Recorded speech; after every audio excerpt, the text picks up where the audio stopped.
JR Saragih kunjungi dan bantu korban longsor di Nagori Bayu Muslimin Simalungun. Bawa narkoba, oknum DPRD Labura ditangkap Polres Tabes Medan. Tim pematang bandar raih trofi Semangat Baru Simalungun. Selamat malam pemirsa, selain cuplikan berita tadi kami juga akan menyajikan informasi menarik lainnya bersama saya Irwan Saragih. Pemirsa, inilah Sumut hari ini malam selengkapnya.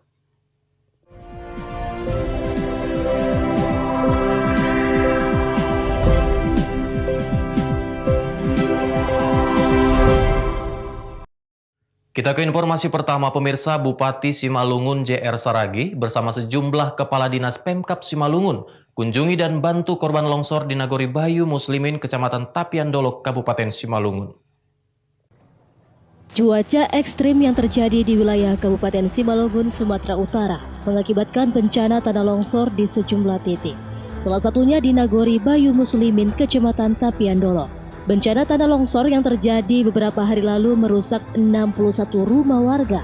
8 diantaranya mengalami kerusakan berat. Bencana tersebut terjadi selama 3 malam berturut-turut. Mengetahui bencana alam ini, Minggu sore kemarin Bupati Simalungun JR Saragih bersama rombongan beberapa kepala dinas turun ke lokasi kejadian untuk melihat kondisi rumah para korban. Satu persatu rumah korban yang terkena bencana ditinjau oleh Bupati dan dilanjutkan mengumpulkan seluruh korban untuk diberi pengarahan. Dalam pengarahannya, JR Saragih menyampaikan untuk menangani bencana tanah longsor tersebut, pemerintah Kabupaten Simalungun akan menggelontorkan dana sebesar 400 juta rupiah. Selain bantuan dari pemerintah, JR Saragih selaku Bupati Simalungun juga memberikan bantuan pribadi sebesar 30 juta rupiah yang akan diprioritaskan untuk ketersediaan sandang dan pangan para korban longsor.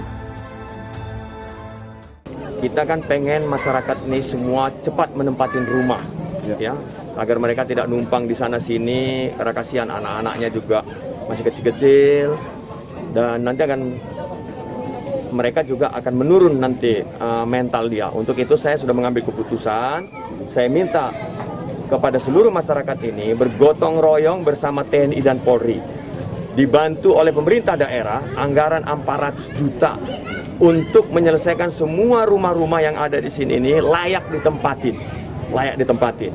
Nah, untuk itu saya mohon kepada Pak Camat, Pak Dan Ramil, Pak Kapolsek, Pak Pangulu, bagaimana menggerakkan swadaya masyarakat ini.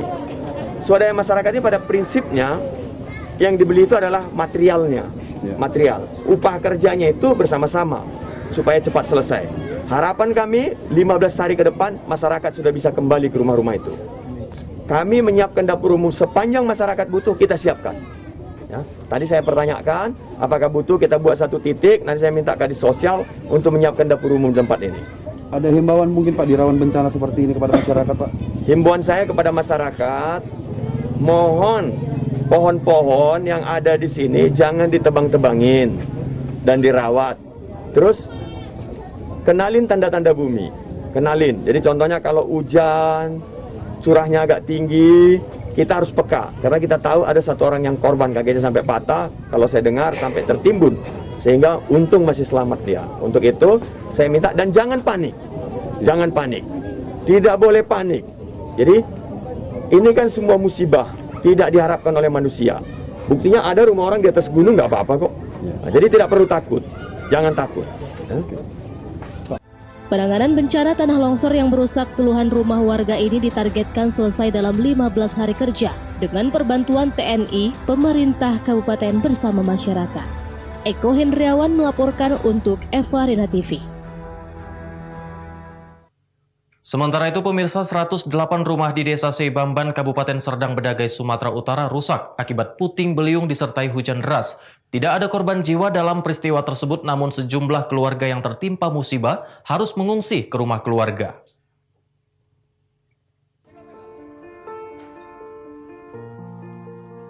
Akibat angin kencang dan hujan deras, sebanyak 108 rumah mengalami rusak.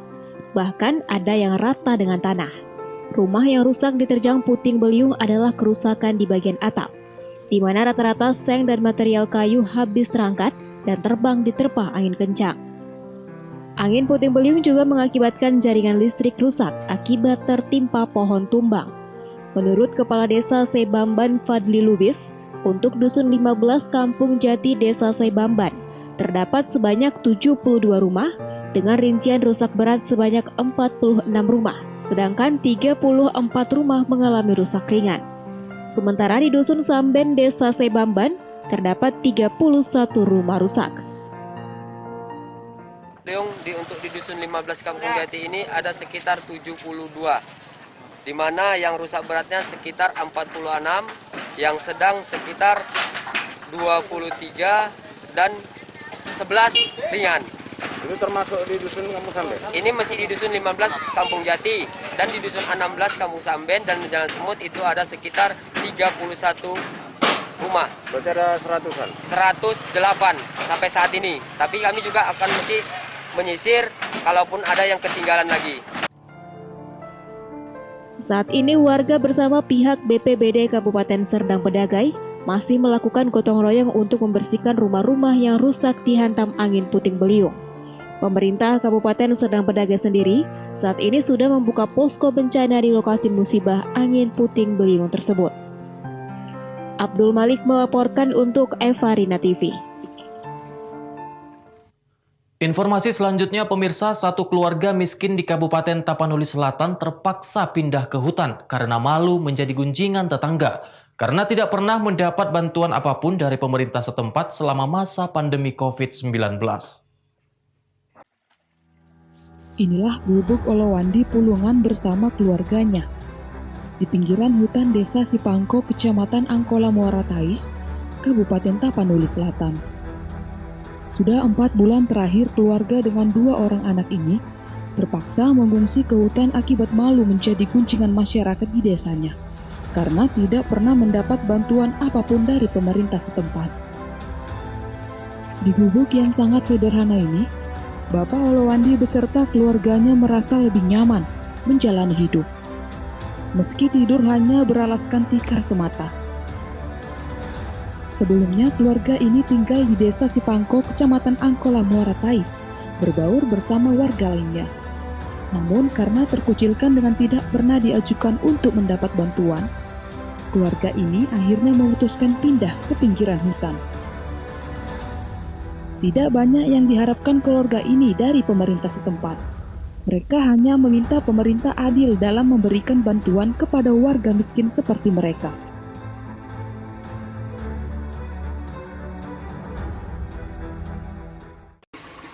Oke. Bu, udah pernah dapat bantuan, Bu, selama masa Covid ini? Enggak pernah.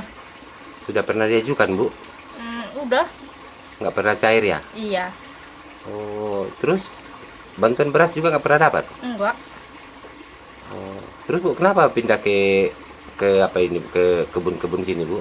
Malas saya di kampung. Kenapa malas? Pernah nggak pernah dapat apa-apa. Mendingan di sini. Data yang dilansir Badan Pusat Statistik Tapanuli Selatan pada awal Oktober lalu, terdapat 25.000 lebih warga dengan kategori miskin di Kabupaten Tapanuli Selatan. Indeks keparahan kemiskinan dengan jumlah puluhan ribu ini menempatkan Kabupaten Tapanuli Selatan menjadi peringkat ke-13 kabupaten terbanyak penduduk miskin di Sumatera Utara. Azan Sinaga melaporkan untuk Evarina TV.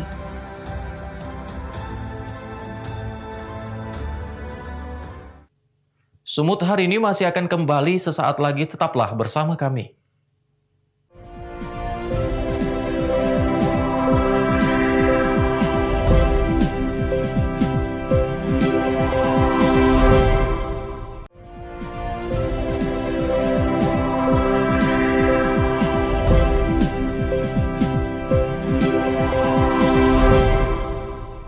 Terima kasih Anda masih bersama kami. Pemirsa, oknum anggota DPRD Labuhan Batu Utara bersama 2 rekannya diamankan personil Satuan Narkoba Polrestabes Medan karena diduga terlibat penyalahgunaan narkoba.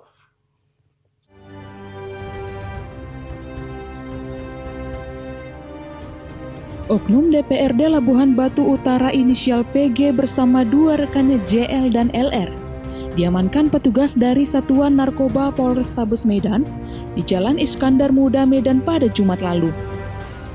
Penangkapan oknum anggota dewan tersebut bermula dari kecurigaan petugas terhadap mobil yang dikendarai sang oknum bersama 2 rekannya yang diduga baru keluar dari salah satu lokasi hiburan malam. Saat dilakukan pemeriksaan, petugas berhasil menemukan barang bukti narkoba jenis ekstasi yang disimpan di dalam dashboard mobil yang mereka tumpangi. Untuk membuktikan ketiga mengonsumsi narkoba, petugas memeriksa urin ketiganya. Hasilnya, oknum DPRD dari salah satu partai politik bersama 2 rekannya positif. Untuk keterangan 3 orang pelaku, hasilnya positif. 2 orang laki-laki dan 1 perempuan dengan inisial PG, JL, dan LK. Selanjutnya untuk kepentingan penyidikan, kita sedang melakukan proses ini untuk kita cari dari mana pelaku ini mendapatkan barang bukti tersebut. Kepolisian masih memeriksa ketiga tersangka untuk menelusuri asal ekstasi tersebut. Selain menyita barang bukti 1 butir pil ekstasi, petugas juga menyita mobil yang ditumpangi oknum DPRD dan 2 rekannya. Wahyu Pratama melaporkan untuk Evarina TV.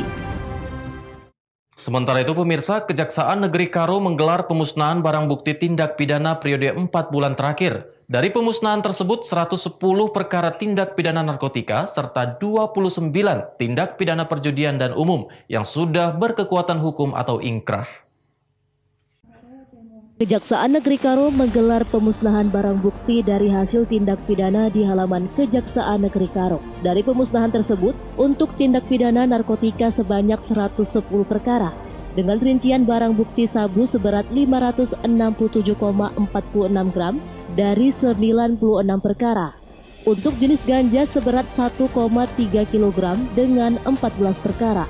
Sementara untuk tindak pidana lainnya seperti perjudian dan umum, sebanyak 29 perkara, meliputi judi ikan, togel, dan dadu. Untuk barang bukti narkotika jenis sabu, pemusnahan dilakukan dengan cara diblender dan larutannya dikubur di dalam tanah. Sementara lainnya dilakukan dengan cara dibakar. Menurut Kepala Seksi Barang Bukti Kejaksaan Negeri Karo bahwa pemusnahan ini adalah barang bukti dari periode 4 bulan terakhir dan sudah menjalani proses peradilan serta berkekuatan hukum tetap atau inkrah. Teman-teman pers, pada hari ini kita dari Kejaksaan Negeri Karo melaksanakan kegiatan pemusnahan barang bukti yang telah berkekuatan hukum tetap, yakni terdiri dari perkara narkotika, judi, dan tindak pidana umum lainnya. Adapun perkara narkotika yang kita musnahkan pada hari ini terdiri dari perkara narkotika jenis sabu sejumlah 96 perkara dengan berat sejumlah 567,46 gram ditambah dengan 1 butir pil ekstasi yang turut kita sidangkan dan telah diputus kekuatan hukum tetap atas nama Andi. Narkotika jenis ganja sebanyak 14 perkara dengan jumlah barang bukti seberat 1.361,04 gram dan perkara judi terdiri dari 29 perkara, yakni terdiri dari 5 perkara judi jenis tembak ikan, 1 perkara judi jenis dadu, dan 23 perkara judi jenis togel. Dalam pemusnahan barang bukti tersebut dihadiri oleh pihak kepolisian Polres, BNN, Dinas Kesehatan Kabupaten Karo, dan Pengadilan Negeri Kabanjahe. Chandra Bukit melaporkan untuk Evarina TV. Pemirsa, tim gabungan dari Dinas Sosial, Satpol PP, Polres Langkat, dan Denpom Langkat melakukan razia ke sejumlah warung remang-remang yang masih beroperasi di tengah wabah COVID-19. 13 wanita diduga PSK turut diamankan.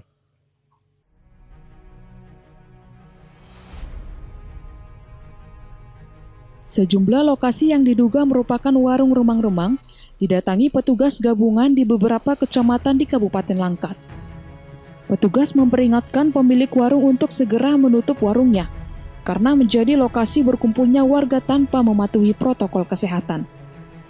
Dalam razia, petugas menemukan sejumlah laki-laki yang tidak memakai masker dan tidak menjaga jarak. Selain itu, petugas mendapati sejumlah wanita diduga pekerja seks komersial. 13 orang wanita diduga PSK dibawa petugas ke dalam truk untuk didata dan diberikan asesmen di Dinas Sosial Langkat.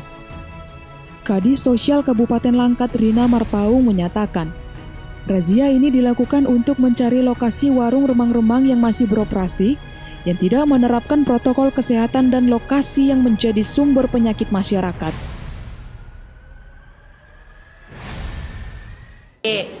Mendapatkan ada 13 perempuan dan 1 laki-laki. Ini kita dapatkan dengan membagi 4 tim. Pola yang kita laksanakan ada untuk masuk di tim pertama ini di Stabat, kemudian ada juga di Kecamatan Wijay, Secanggang, Berandan, dan sampai Besitang. Selanjutnya? Dan tadi juga saya langsung turun ke lapangan sampai di Kecamatan Besitang, itu kita masih melihat masih banyak operasi sampai larut malam, warung-warung yang seharusnya kita juga menjaga protokol COVID ya, protokol kesehatan, tapi masih kita menemukan, dan ini kita himpun, kita kumpul di Dinas Sosial. Selanjutnya, ke-13 yang diduga PSK akan dikirim ke Panti Rehabilitasi Parawansa Brastagi, Kabupaten Tanah Karo, Sumatera Utara. Wahyu Pratama melaporkan untuk Evarina TV. Sumut hari ini masih akan kembali sesaat lagi, tetaplah bersama kami.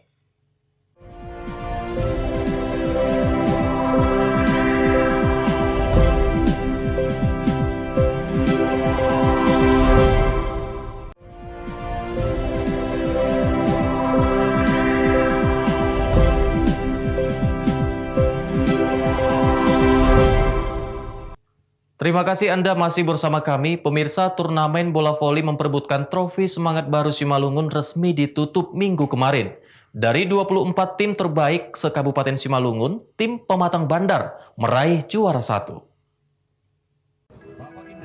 Setelah berlangsung selama 3 bulan, turnamen bola voli yang diselenggarakan oleh Semangat Baru Simalungun Anton Saragi Rospita Sitorus resmi ditutup. Pada Minggu 29 November 2020, pertandingan final berlangsung di lapangan voli Nagori Rambung Merah, Kecamatan Siantar, Kabupaten Simalungun. Pertandingan voli dimenangkan oleh tim Pematang Bandar yang berhasil mengalahkan tim Kartika VC. Terselenggaranya turnamen ini sebagai bentuk kepedulian Semangat Baru Simalungun terhadap dunia olahraga di Simalungun yang sudah lama vakum sejak adanya COVID-19. Turnamen ini juga untuk mencari bibit-bibit atlet voli yang nantinya bisa membawa nama Kabupaten Simalungun ke tingkat nasional. Sarana prasarana cabang olahraga akan menjadi perhatian Semangat Baru Simalungun. Dengan kita sudah berkaca daripada hasil pertandingan hari ini, dan insya Allah sukses yang kita laksanakan ini, kedepannya sehat walafiat kita akan mengadakan event yang lebih besar. Bagaimana kita dapat memunculkan bibit-bibit atlet daripada Kabupaten Simalungun ini ke tingkat provinsi. Karena jujur, menurut info daripada rekan-rekan generasi yang sebagai atlet, mereka sudah lama merindukan tidak adanya turnamen-turnamen atau event-event yang diadakan oleh pemerintah Kabupaten Simalungun. Jadi ini untuk pertandingan ini diikuti beberapa kecamatan ini, Pak? Kecamatannya di 32 kecamatan Kabupaten Simalungun, diikuti oleh 24 tim terbaik di Kabupaten Simalungun. Memperebutkan piala apa, Bang? Piala Semangat Baru Simalungun, Bapak Dr. Haji Anton Ahmad Saragi. Salah satu pemain tim Pematang Bandar yang meraih trofi Semangat Baru Simalungun mengatakan, kerja keras yang dilakukan bersama tim akan selalu dipertahankan, serta ungkapan terima kasih kepada para pihak penyelenggara. Maju terus. Tim Pematang Bandar maju terus, jaya terus. Pokoknya jaya teruslah. Apa harapannya ke depan, Bang? Kita sampai ke pemuda-pemuda lainnya. Ya, Bang. Terima kasih untuk Semangat Baru Simalungun, Dr. Haji Anton Saragi. Diharapkan ke depan untuk turnamen seperti ini dapat berkelanjutan sehingga nantinya ada perwakilan dari Kabupaten Simalungun untuk bertanding baik di tingkat nasional maupun internasional. Tenta News Sembiring melaporkan untuk Evarina TV. Informasi berikutnya pemirsa, Desa Meat, Kecamatan Tampahan, Kabupaten Toba merupakan salah satu sentra seni ulos jenis ragi hotang yang merupakan warisan kebanggaan masyarakat dan telah berusia ratusan tahun.